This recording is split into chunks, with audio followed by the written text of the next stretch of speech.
दोस्तों नमस्कार, मैं हूं संजीत कुमार और आपने देखना शुरू कर दिया है बिहार टीचर पॉइंट। दोस्तों, शिक्षक जो हैं वो एक दर्पण होता है, शिक्षक एक आदर्श होता है, शिक्षक एक बहुत बेहतर अभिनेता भी होता है, शिक्षक एक बहुत बेहतर मार्गदर्शक भी होता है और शिक्षक एक पिता भी होता है। लेकिन शिक्षक ही अगर अपने ड्यूटी से भागने लगे, ड्यूटी से दागा करने लगे तो उसे आप क्या कहिएगा।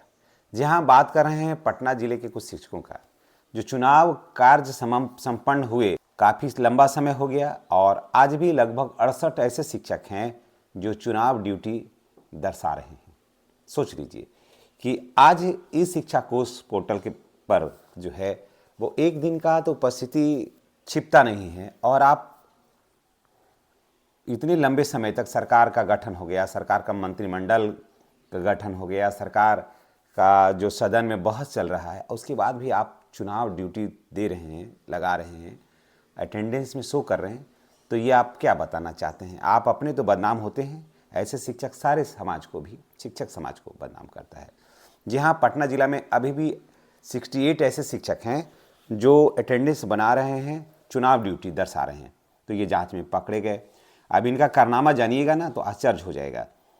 जिले के सरकारी स्कूलों में 68 अब भी चुनाव ड्यूटी कर रहे हैं। सोचिए, 68 ऐसे शिक्षक हैं जो चुनाव ड्यूटी कर रहे हैं।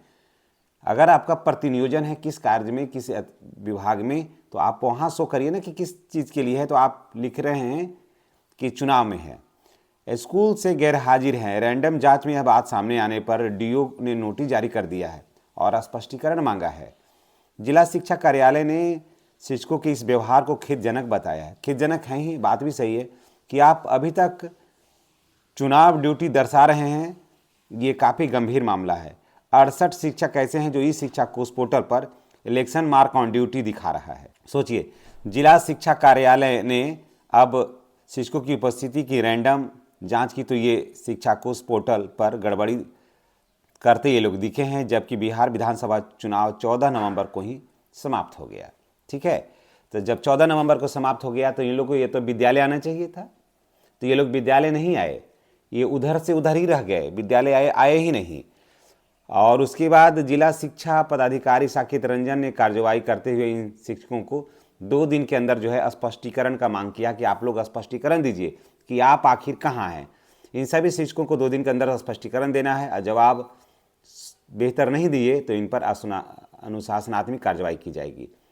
जिला शिक्षा कार्यालय स्तर पर शिक्षकों की उपस्थिति की लगातार जांच की जा रही है।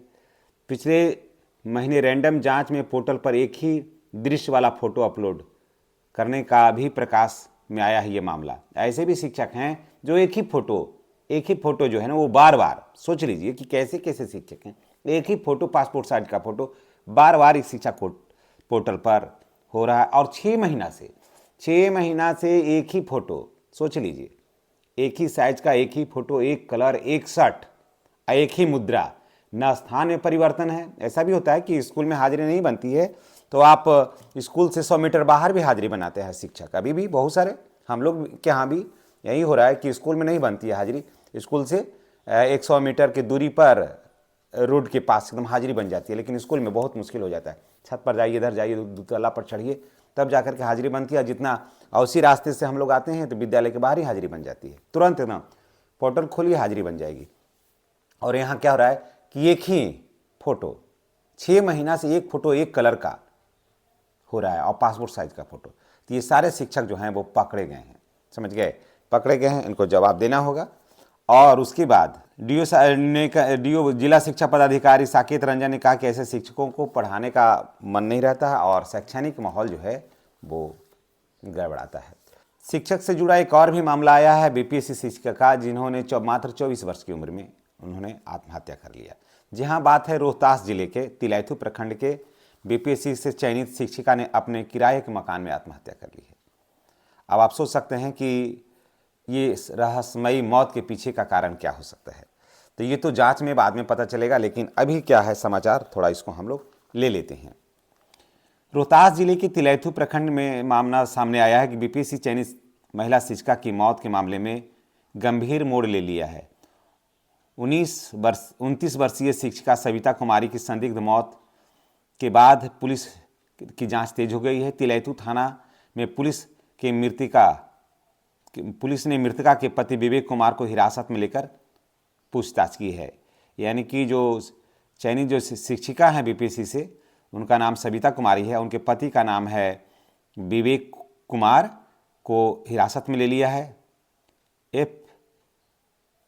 एफएसएल टीम मौके पर पहुंचकर वैज्ञानिक जांच कर रही है और मृतिका कैमूर जिले के भभुआ की रहने वाली है। हाल ही में पूर्णिया से उनका ट्रांसफ़र होकर के वो तिलैथु प्रखंड के उच्चतर माध्यमिक विद्यालय केरपा में पदस्थापित हुई थी।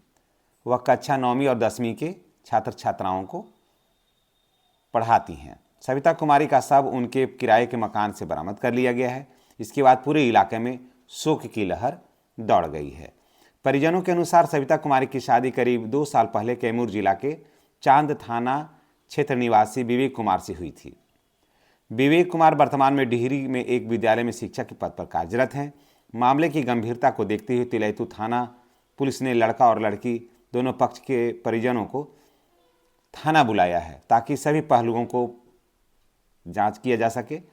परिजन ने इस मामले की निष्पक्ष और गहन जांच की मांग की है। पुलिस ने शव को कब्जे में ले लिया है और उसके बाद पोस्टमार्टम के लिए भेज दिया है। तिलैथु थाना अध्यक्ष शुभम कुमार ने बताया कि आत्महत्या के पीछे के कारणों का फिलहाल अभी कोई खुलासा नहीं हो पाया है और आवेदन के आधार पर आगे की कार्रवाई की जाएगी। फिलहाल पुलिस हर एंगल से जांच कर रही है।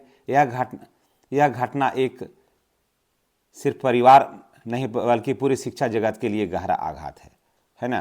तो ये 2 ऐसे खबर हैं जो झकझोर करके रख दिया है शिक्षा जगत को, शिक्षकों को खास करके, कि एक तरफ ड्यूटी से फरार हैं और एक तरफ ड्यूटी करने वाले शिक्षिका अचानक आत्महत्या कर लेती है। इसके पीछे का कारण अभी तक तो स्पष्ट नहीं हो पाया है, लेकिन ये दोनों खबर जो है वो वाकई शिक्षकों को सोचने को मजबूर कर देता है कि कितने कठिन परीक्षाओं से, कितने दौर से आदमी गुजरता है, फिर नौकरी लेता है, उसके बाद अगर वो शिक्षक आत्महत्या कर ले तो निश्चित रूप से ये बहुत ही दुखद है और शिक्षा जगत के लिए और बच्चों के लिए ये अपूरणीय क्षति है।